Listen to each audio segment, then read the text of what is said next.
Hello, traders. FX Pip Collector here. Today is Thursday, August 28th, and this is my PM recap for the US dollar yen, and we're on the 4 hour time frame.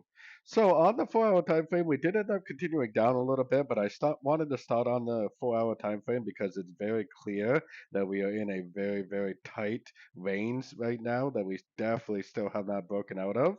If this is the end of a crescent, then this needs to be a wave one, wave two, and it needs to go down and make a wave three, breaking this structure. If it's not a one, two, three, and we're actually still going to stay within this range, then we better watch our Fibonacci extension levels for a break of structure to the upside, telling us that it's not a wave three, but it's actually a wave C. So keeping that in mind, going down to the 1 hour time frame, we are at the 61% Fibonacci extension of the first wave projected off the end of the correction. If it goes up and breaks structure, which our current structure is right here, that will tell me it's a wave C. If it goes up and makes a lower high, goes down to the next fib level, same thing. We'll look for a new structure break. As long as it doesn't break structure, as long as it continues to make lower lows, lower highs, I would definitely recommend shorts. If you do get that break of structure without that significant break to the downside on the 4 hour time frame, then you know you're looking for a wave C and not a wave 3.